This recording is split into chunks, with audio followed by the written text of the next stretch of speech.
pagi yang indah ini, mari kita bersama bersyukur karena Tuhan masih memberi kita kesempatan untuk beribadah. Saya mengundang kita berdiri, kita mau naikkan pujian dengan segenap hati. Terima kasih Tuhan. Kami mau bawa hati kami di hadapan Engkau.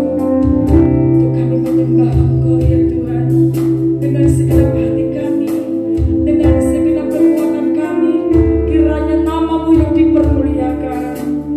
Yesus Tuhan.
Itulah Engkau, Allah kami yang bertahta di surga.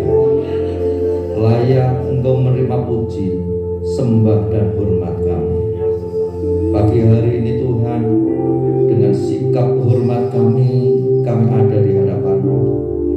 Kami membawa puji sembah kami, dan kami beribadah di hadapan-Mu.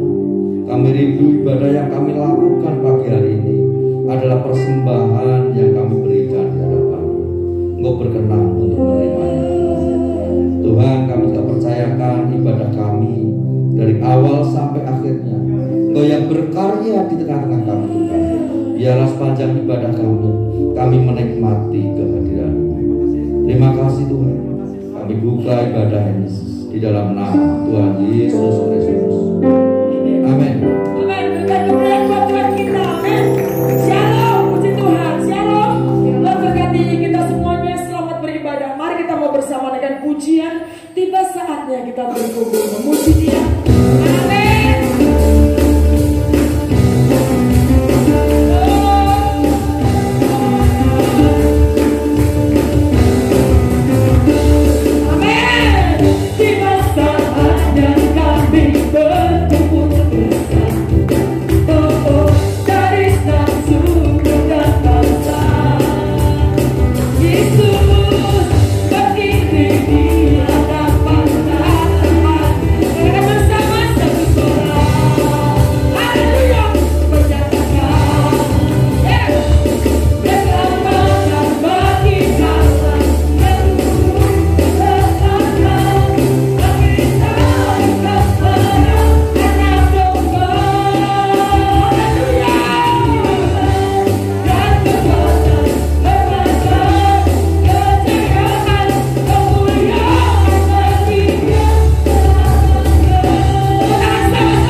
Biar hati kita sungguh-sungguh menyiapkan untuk kita mendengarkan firman Allah.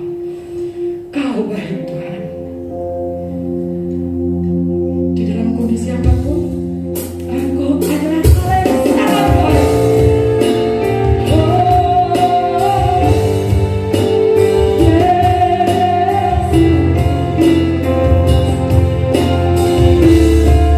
Terima kasih.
di dalam kekuatan kami berada di dalam berkat-Mu. Kami masih mendapatkan kesempatan untuk hidup. Semua bukan karena kebaikan kami, namun semata hanya karena anugerah yang Kau-berikan kepada kami. Biarlah kami belajar mensyukuri setiap anugerah-Mu ya Tuhan, sehingga kami meresponi panggilan-Mu, menggunakan kesempatan kami untuk mengasihi dan melayani. Pujian pengagungan kami biarlah menjadi persembahan di hadapan-Mu, dan tiba waktunya kami akan mendengarkan firman-Mu. Biarlah Tuhan sendiri yang berbicara kepada kami, sehingga firman-Mu mendatangkan kekuatan bagi kami untuk menjalani hidup kami sepanjang hari-hari ini. Terima kasih Bapa, kami sambut firman-Mu di dalam nama Tuhan Yesus Kristus. Amin. Silakan duduk. Salam sejahtera di dalam kasih dan kemurahan Tuhan Yesus Kristus. Sekalipun ibadah kita saat ini berbeda dengan biasanya, kita ibadah dengan jumlah yang terbatas, kemudian juga waktu yang terbatas, dan bahkan harus memakai masker yang sangat mengganggu kita. Namun kita bersyukur kepada Tuhan karena kita diberikan kesempatan oleh Tuhan untuk beribadah kepadanya. Pagi ini saya akan menyampaikan firman Tuhan tentang kesempatan datangnya dari Tuhan. Dan kita akan buka di Alkitab kita 1 Raja-Raja pasal 19 ayat 1 sampai dengan ayat yang ke-8. Dan demikian firman Tuhan. Ketika Ahab memberitahukan kepada Isabel segala yang dilakukan Elia dan perihal Elia membunuh semua nabi itu dengan pedang, maka Isabel menyuruh seorang suruhan mengatakan kepada Elia, "Beginilah kiranya para Allah menghukum aku, bahkan lebih lagi daripada itu, jika besok kira-kira pada waktu ini aku tidak membuat nyawamu sama seperti nyawa salah seorang dari mereka itu." Maka takutlah ia, lalu bangkit dan pergi menyelamatkan nyawanya. Dan setelah sampai ke Berseba yang termasuk wilayah Yehuda, ia meninggalkan bujangnya di sana. Tetapi ia sendiri masuk ke padang gurun sehari perjalanan jauhnya, lalu duduk di bawah sebuah pohon ara. Kemudian ia ingin mati, katanya. "Cukuplah itu sekarang ya Tuhan, ambillah nyawaku, sebab aku ini tidak lebih daripada nenek moyangku." Ayat yang kelima. Sesudah itu ia berbaring dan tidur di bawah pohon ara itu. Tetapi tiba-tiba seorang malaikat menyentuh dia serta berkata kepadanya, "Bangunlah, makanlah." Ketika ia melihat sekitarnya, maka pada sebelah kepalanya ada roti bakar dan sebelah kendi berisi air. Lalu ia makan dan minum, kemudian berbaring pula. Tetapi malaikat Tuhan datang untuk kedua kalinya dan menyentuh dia serta berkata, "Bangunlah, makanlah, sebab kalau tidak perjalananmu nanti terlalu jauh bagimu." Maka bangunlah ia, lalu makan dan minum, dan oleh kekuatan makanan itu ia berjalan 40 hari 40 malam lamanya sampai ke gunung Allah, yakni Gunung Horeb. Bapak Ibu dan saudara-saudari yang kasih Tuhan, bersyukur kepada Tuhan dan sekali lagi karena kita masih bisa beribadah secara onsite. Selama sebulan keadaan sangat mencekam, di mana penularan COVID-19 ini sangat cepat, banyak orang yang terinfeksi, sehingga hampir setiap hari kita mendengar berita kematian, dan rumah sakit pun sudah penuh.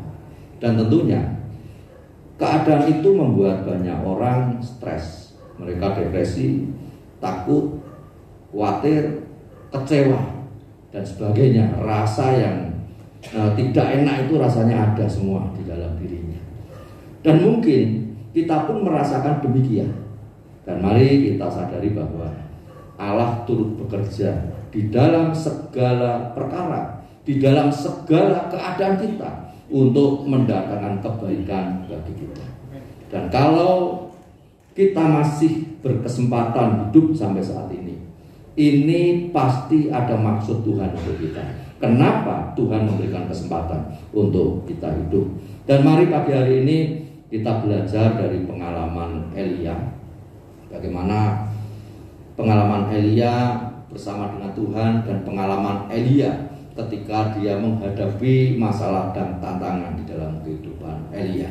Yang pertama saya melihat keadaan depresi, di mana Elia mengalami keadaan depresi. Dari ayat yang sudah kita baca tadi, dia sangat depresi sekali.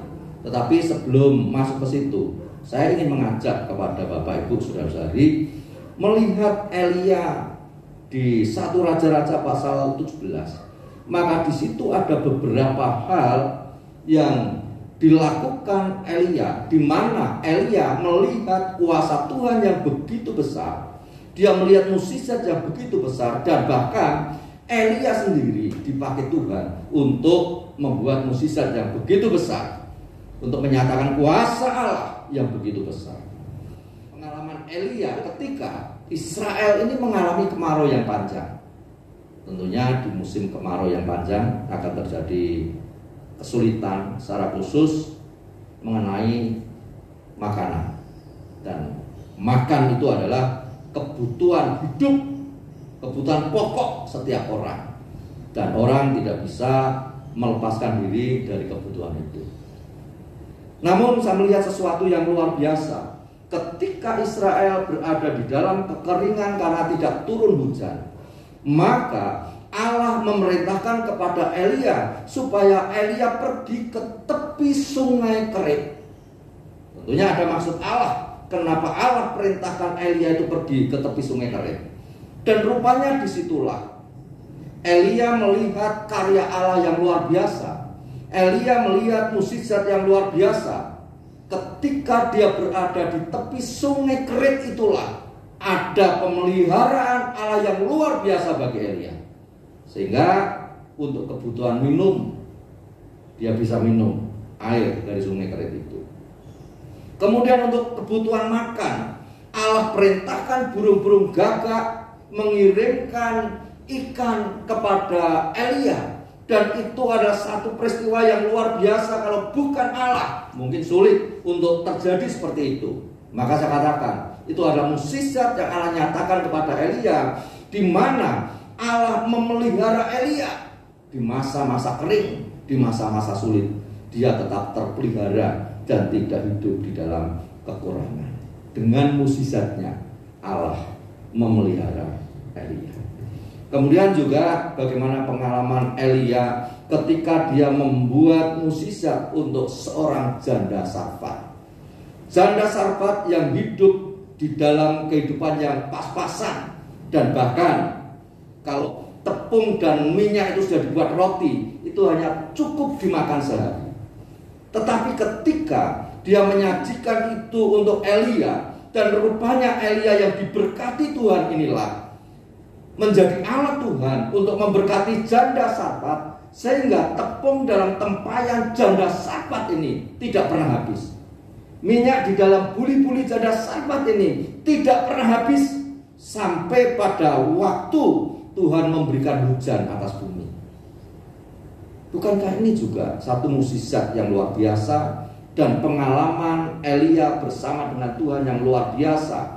Dia sendiri dipelihara, dan dia sendiri dipakai Tuhan untuk memberkati janda Sarfat, sehingga mereka hidup di dalam kecukupan di musim kering yang sedang terjadi. Bukan hanya itu pengalamannya bersama dengan janda Sarfat. Ketika anak janda Sarfat ini sakit dan meninggal, maka Elia berdoa kepada Tuhan, memohon kepada Tuhan supaya kemurahan Tuhan terjadi atas janda Sarfat, atas anaknya yang sudah meninggal. Dia berdoa supaya Tuhan berbelas kasihan atas anak itu.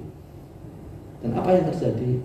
Tuhan menyembuhkan anak itu, dibangkitkan dari kematian. Dia hidup lagi oleh karena kemurahan dan pertolongan dari Tuhan. Bapak, Ibu, dan saudara-saudari yang kasih Tuhan, kalau saya melihat semuanya itu adalah sesuatu yang luar biasa yang Allah nyatakan kepada Elia sebagai hamba Allah. Dia melihat mukjizat, dia melakukan mukjizat, dia melihat kuasa Allah yang besar, dan dia dipakai Tuhan untuk menyatakan kuasa Allah yang besar. Dan juga di dalam 1 Raja-Raja pasal 18, kalau di situ kita melihat bagaimana Elia yang seorang diri yang percaya kepada Tuhan, dia menantang nabi-nabi Baal di Gunung Karmel. Dan jumlah nabi Baal itu tidak sedikit, ada 450 orang. Belum Ahab, belum orang-orang Israel mereka yang menyembah Baal. Artinya bahwa dia menghadapi banyak orang ketika berada di Gunung Karmel itu. Dan disitulah terjadi seperti, ya kalau mungkin hampir kayak demonstrasi kekuasaan, yang mana nabi-nabi Baal ini berdoa kepada Allah mereka, minta supaya Allah mereka melakukan sesuatu atas persembahan yang sudah dipersiapkan. Tetapi ketika nabi-nabi Baal ini berdoa, dia tidak mendapati bahwa Allahnya itu adalah Allah yang hidup dan berkuasa. Sehingga Allah itu hanya berdiam diri, Allah tidak melakukan apa-apa, dan Allahnya, nabi-nabi Baal ini adalah Allah yang mati, yang tidak berbuat apa-apa. Namun ketika Elia berdoa kepada Allah, menyediakan persembahan yang sudah dipersembahkan, dan Allah mengirimkan api dan membakar persembahan itu dengan api, maka disitulah kita melihat kuasa besar terjadi, di mana orang Israel melihat bahwa ada kuasa besar yang sedang terjadi, di mana Elia menyatakan kepada mereka bahwa Allahnya adalah Allah yang hidup, Allah yang berkuasa. Sehingga pada saat itu saya hanya membayangkan ada suasana kebangunan rohani buat orang Israel. Tetapi rupanya tidak berjalan lama, karena mereka percaya kepada Nabi Baal, mereka percaya kepada ilahnya atau ilah Baal, yang menyembah Baal. Dan akhirnya kebangunan rohani itu tidak lama, dan mereka tetap kembali kepada penyembahan yang harus sembah, yang dipercayai, yaitu Baal. Seharusnya ketika mereka melihat demonstrasi kekuasaan yang luar biasa dan Allah Elia adalah Allah yang berkuasa, maka harusnya terjadi kebangunan rohani dan mereka percaya kepada Allah Elia. Namun rupanya tidak terjadi seperti itu. Sehingga hal itu juga mengecewakan Elia sebenarnya. Elia sebagai nabi yang sudah menyuarakan suara Tuhan, kemudian dipakai Tuhan untuk menyatakan mukjizat dan kuasa yang luar biasa, dan rupanya tidak mengubah mereka. Membuat Elia ini putus asa, membuat Elia ini stres juga, membuat Elia ini depresi menghadapi semuanya itu. Belum ditambah lagi, setelah Ahab menyaksikan mukjizat-mukjizat yang dilakukan oleh Elia di Gunung Karmel, maka Ahab ini menceritakan itu kepada istrinya, yaitu Isabel. Sehingga firman Allah tadi yang sudah kita baca dalam ayat 1 dan 2, dan akhirnya Isabel, dia mengancam Elia akan membunuh Elia, yang akhirnya membuat Elia ini semakin stres, semakin depresi atas keadaan yang terjadi. Bapak, Ibu, dan saudara yang dikasih Tuhan, mukjizat di Gunung Karmel yang seharusnya mendatangkan pertobatan, namun tidak mendatangkan pertobatan bagi mereka. Justru peristiwa mukjizat itu akhirnya membuat Isabel akan membunuh Elia. Dan dalam kondisi yang seperti itu, dalam kondisi yang sangat stres itu, maka Elia dia tidak melakukan apa-apa kecuali hanya berdiam diri dan tidur dan tidak bisa berbuat apa-apa. Dia hanya berdoa kepada Tuhan, pengen mati rasanya. Saya membayangkan kalau posisi saya di posisi Elia sebagai hamba Tuhan, menyuarakan suara Tuhan lewat khotbah, mungkin memberikan nasihat kepada jemaat, memberikan contoh di dalam kehidupan kepada jemaat, tetapi jemaat tidak mengalami perubahan apa-apa. Hidupnya masih sama. Dia tidak bertobat, dia sungguh-sungguh di dalam Tuhan. Maka tentunya saya sebagai hamba Tuhan juga mengalami seperti Elia. Sangat sedih menghadapi semuanya itu. Elia merasakan bahwa sangat sedih menghadapi semuanya itu. Namun Elia hanya bisa berharap kepada Tuhan di dalam kesedihannya. Sekalipun dia putus asa, dia kecewa, sampai akhirnya dia hanya berdoa kepada Tuhan, Tuhan sudahlah kalau begini mati sajalah. Artinya daripada pelayanan sepertinya gagal, pelayanan sepertinya tidak berguna dan sebagainya. Seorang sekelas Elia masih bisa mengalami stres dan depresi. Maka hal itu juga mungkin bisa terjadi atas diri saya. Mungkin juga bisa terjadi atas diri Bapak Ibu dan saudara-saudari. Ketika menghadapi masalah yang begitu besar, mungkin juga bisa stres, bisa depresi atas setiap masalah yang kita hadapi. Namun, saya ingin berkatakan kepada Bapak Ibu saudara-saudari, kondisi yang stres depresi ini tidak akan mendatangkan kebaikan dan keuntungan bagi kita. Ketika kita berlarut-larut di dalam kesusahan dan kesedihan kita, berlarut-larut di dalam stres kita, depresi kita, kita tidak bangkit dan tidak menempatkan Tuhan sebagai pengharapan kita, maka keadaan kita tidak akan semakin baik. Dan sebaliknya, keadaan kita akan semakin buruk dan kita akan masuk dalam kondisi yang terpuruk. Maka hal yang terbaik, mari kita cepat-cepat bangkit, kita cepat-cepat berharap kepada Tuhan, membangunkan semangat kita sehingga kita tidak berada di dalam stres dan depresi yang berat. Elia mengalami seperti itu. Kemudian yang kedua, yang saya perhatikan adalah tangan Allah terulur buat Elia ketika Elia berada di dalam keadaan yang stres. Di ayat 5 sampai dengan ayat yang ke-7 di situ dikatakan demikian. Sesudah itu ia berbaring dan tidur di bawah pohon ara itu. Tetapi tiba-tiba seorang malaikat menyentuh dia serta berkata kepadanya, "Bangunlah, makanlah." Ketika ia melihat sekitarnya, maka pada sebelah kepalanya ada roti bakar dan sebuah kendi berisi air. Lalu ia makan dan minum, kemudian berbaring pula. Tetapi malaikat Tuhan datang untuk kedua kalinya dan menyentuh dia serta berkata, "Bangunlah, makanlah, sebab kalau tidak, perjalananmu nanti terlalu jauh bagimu." Bapak Ibu dan saudara yang kasih dalam Tuhan, di dalam depresi yang sedang dialami oleh Elia, maka dia mengalami kelelahan secara mental. Bukan hanya kelelahan secara mental, tetapi dia juga mengalami kelelahan secara fisik.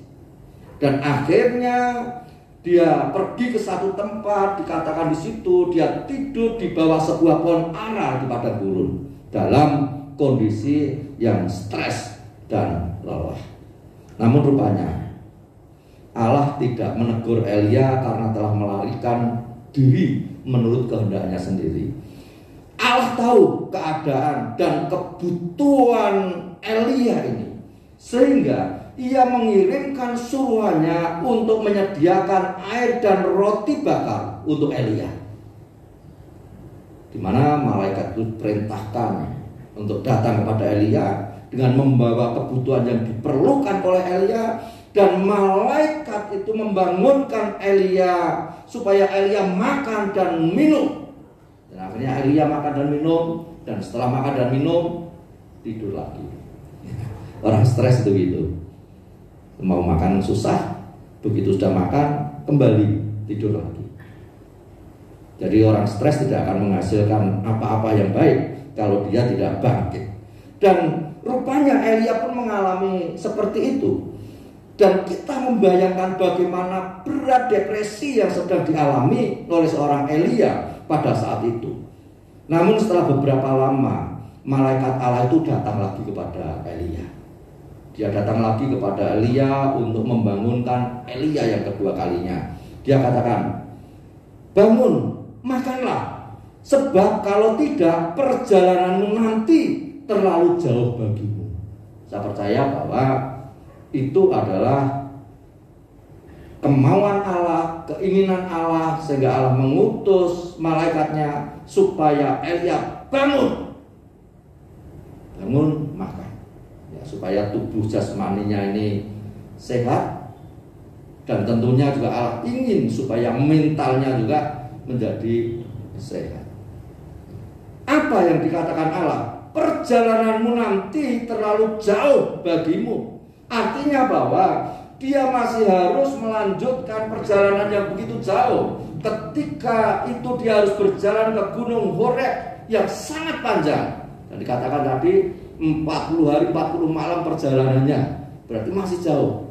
Tetapi mungkin juga ketika Allah mengatakan demikian, Allah ingin mengatakan kepada Elia bahwa Elia, kamu harus tetap berjalan, kamu harus tetap lanjutkan tugas pelayananmu. Pelayananmu belum selesai.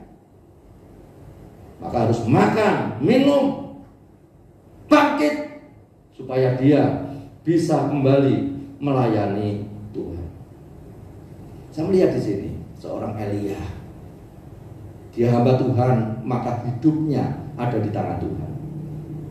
Tuhan yang memberikan semangat, Tuhan yang membangkitkan.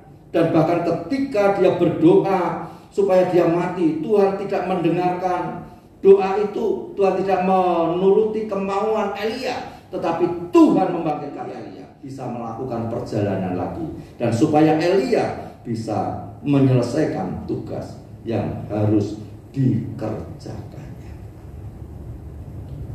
Mungkin ada orang yang putus asa, depresi, dan ingin mati. Namun kita menyadari bahwa hidup dan mati kita berada di dalam kekuasaan Tuhan. Kalau Tuhan katakan waktumu belum selesai, kita akan tetap hidup. Tetapi orang yang semangat hidup, tetapi Tuhan katakan, hai anakku, waktumu sudah selesai, dia akan pulang. Maka seperti Elia ketika dia sudah bosan menghadapi semuanya itu, jenuh, dia katakan, Tuhan aku pengen mati. Tetapi dia belum mati, karena belum waktunya mati, dan Tuhan ingin pakai Elia. Kemudian di ayat yang ke-8 dikatakan, maka bangunlah ia, lalu makan dan minum, dan oleh kekuatan makanan itu ia berjalan 40 hari 40 malam lamanya sampai ke gunung Allah, yakni Gunung Horeb. Jadi setelah mendengarkan perkataan Allah, ia bangun, ia makan, ia minum, dan melanjutkan perjalanan ke Gunung Horeb.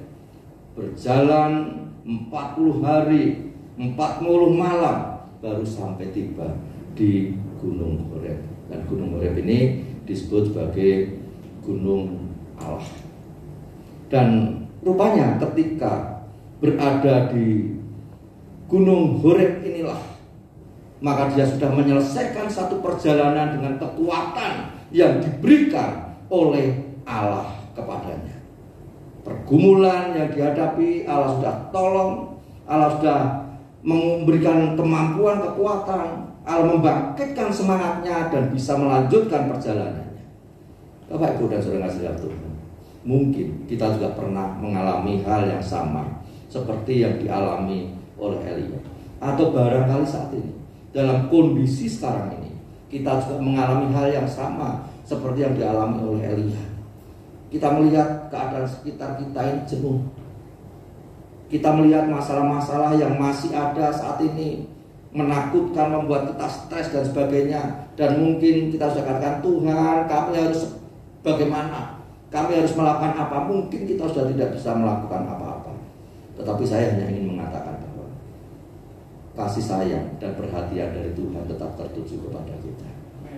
Kalau Tuhan mengulurkan tangannya untuk memberikan pertolongan kepada Elia melalui malaikat yang diutusnya, maka Tuhan juga akan memberikan pertolongan kepada saya dan saudara di dalam menghadapi situasi yang sekarang ini. Dan Tuhan tidak membiarkan saya dan saudara hidup di dalam kesusahan, kesedihan, dan dibiarkan hancur oleh karena masalah yang kita hadapi.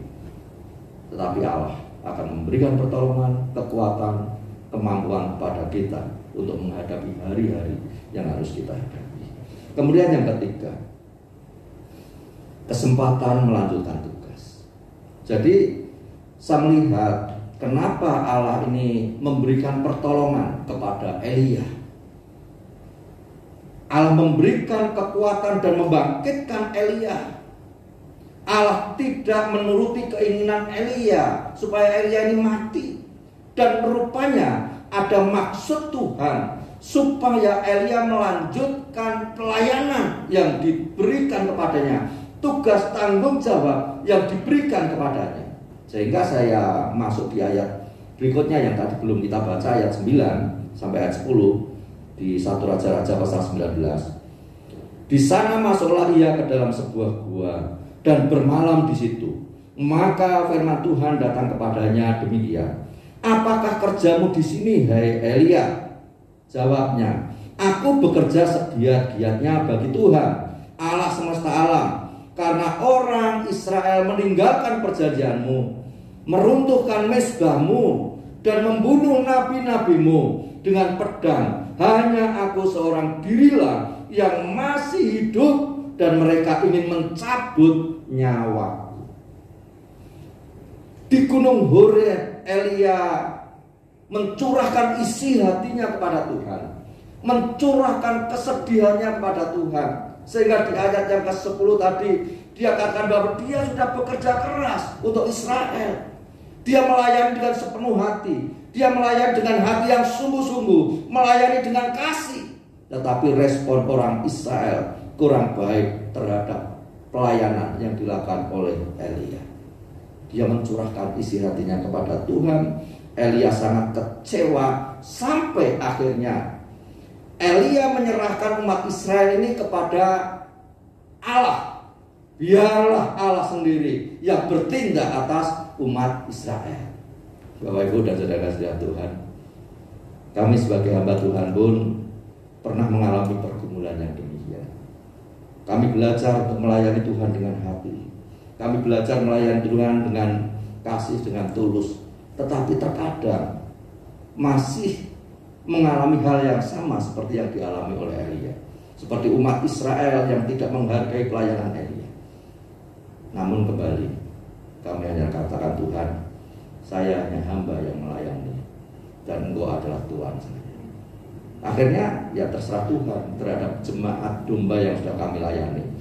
Terserah Tuhan yang akan membentuk mereka, yang akan memelihara mereka.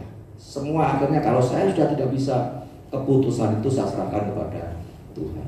Dan rupanya Elia pun demikian. Dia mengadu kepada Tuhan, dia mencurahkan isi hatinya kepada Tuhan, dan akhirnya dia menyerahkan, udahlah semua sudah terserah Tuhan, biarlah Tuhan saja yang bertindak atas umat Israel.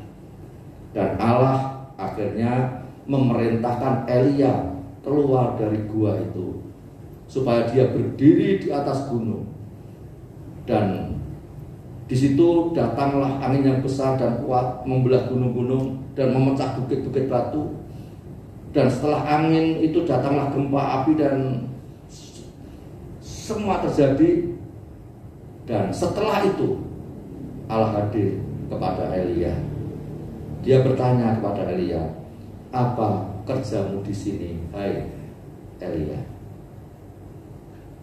Elia yang dalam keputusasaannya tadi ditanya, apa kerjamu di sini, Elia? Coba Bapak Ibu, suami istri ya, kalau misalkan seorang suami baru di rumah mungkin capek, yang biasanya kerja tapi tidak berangkat kerja hari itu, istrinya datang, suamiku, apa kerjamu di sini? Atau seorang istri yang kebetulan pas istirahat dari pekerjaan rumah yang dilakukan, istri melihat itu tanya kepada istrinya, istriku, apa yang kau lakukan di situ? Mungkin agak tersinggung karena merasa menganggap bahwa suami atau istrinya tidak melakukan apa-apa. Dan kita melihat bagaimana Allah ketikanya kepada Elia. Sebenarnya Allah ingin mengingatkan Elia bahwa tugas tanggung jawab pelayanan yang dikerjakan itu belum selesai. Sehingga dia bertanya, apa kerjamu di sini, Elia? Masih ada pekerjaan yang harus kamu lakukan. Ada tanggung jawab yang harus kamu kerjakan sampai selesai. Sehingga pertanyaan itu disampaikan kepada Elia. Dan kita melihat Elia, dan akhirnya kita juga melihat bagaimana campur tangan Allah atas Elia. Dan Allah itulah yang akhirnya memberikan semangat kepada Elia. Dan rupanya dengan pertanyaan itu juga Allah akhirnya memberikan tanggung jawab kepada Elia untuk melanjutkan tugasnya sampai akhir. Sehingga kalau kita baca ayat seterusnya di pasal 19, maka Elia pergi ke Damsyik untuk mengurapi Hazael menjadi raja atas Aram. Kemudian juga harus mengurapi Yehu cucu Nimsi menjadi raja atas Israel. Kemudian dia juga harus mengurapi Elisa bin Safat dari Abel Mehola sebagai nabi pengganti Elia. Dan lewat raja-raja yang diurapi itulah, maka Israel semakin susah hidupnya dan semakin tidak menikmati kedamaian. Dan itu semua terjadi seizin Allah, sebab dia tidak setia kepada Allah. Namun bagi Elia, dia sudah menyelesaikan tugasnya, sudah menyelesaikan tanggung jawabnya sampai akhir. Dan akhirnya Elisa lah yang harus menggantikan Elia. Jadi di sini Bapak Ibu dan Saudara kasih dalam Tuhan, kita melihat bahwa Tuhanlah yang memberi kesempatan kepada Elia untuk menyelesaikan tugasnya sampai akhir. Demikian juga saya merenungkan, kalau saya masih bisa hidup sampai saat ini di tengah-tengah kondisi yang seperti ini, dan Tuhan masih memberikan kekuatan, saya percaya bahwa kesempatan ini Tuhan berikan supaya saya bisa menyelesaikan tugas dan tanggung jawab yang harus saya selesaikan. Karena seperti Paulus katakan, bagiku hidup adalah Kristus dan mati adalah keuntungan. Bagi Bapak Ibu saudara-saudari, kalau sampai saat ini mendapatkan pemeliharaan dari Tuhan, Tuhan kasih kekuatan, kesehatan, Tuhan kasih kecukupan, semua Tuhan berikan dengan satu maksud, supaya dengan kesempatan yang Tuhan berikan ini, kita bisa berbuat sesuatu untuk orang lain, supaya kita bisa berbuat sesuatu untuk Tuhan. Hidup ini adalah kesempatan. Maka semasa kita diberikan hidup, maka berarti di situ kita diberikan kesempatan. Biarlah kita gunakan kesempatan ini dengan baik. Amin. Lewat hidup kita bisa menjadi berkat bagi orang lain, teladan bagi orang lain. Lewat hidup kita bisa melayani orang lain. Lewat hidup kita bisa mempermuliakan Allah. Lewat hidup kita bisa melayani Allah. Dan akhirnya biarlah di kesempatan yang Tuhan berikan ini, mari kita gunakan kesempatan ini dengan baik, dan Tuhan dimuliakan lewat kehidupan kita. Tuhan memberkati. Rendahkan dirimu di hadapan Tuhan saat ini. Syukurilah kemurahan yang Tuhan berikan kepadamu. Di tengah-tengah situasi yang sangat sulit, namun tangan Tuhan selalu terulur bagimu. Tuhan memberi kesempatan kepadamu untuk menikmati kehidupan di bumi ini. Tuhan memberikan kesempatan kepadamu untuk menjadi berkat bagi orang lain. Tuhan memberikan kesempatan kepadamu untuk hidup dan memuliakan Tuhan. Tidak takut.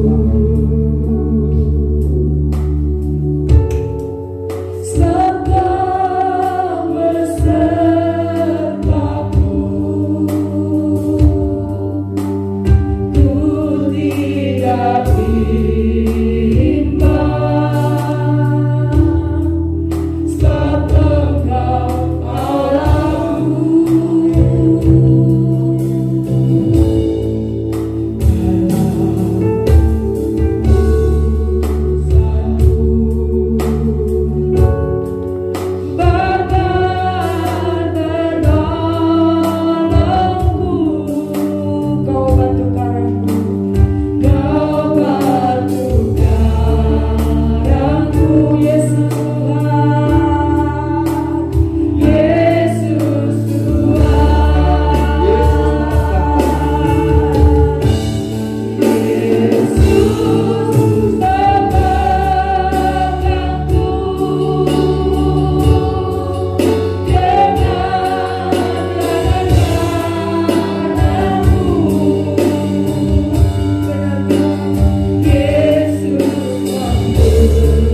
dari firman-Mu, bahwa firman-Mu adalah kekuatan kami.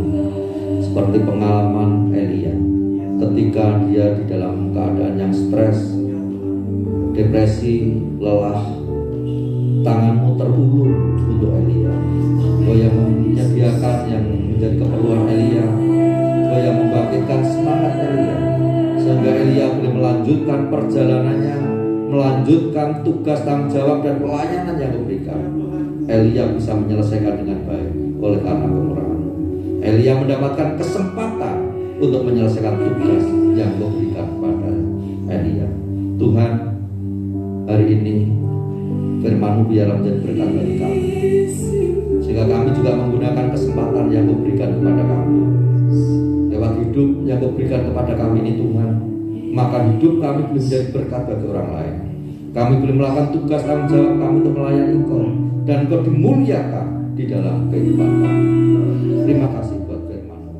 Tuhan, kami juga bersyukur atas pemeliharaan-Mu sepanjang hari, bersyukur atas berkat-berkat yang Kau berikan kepada kami.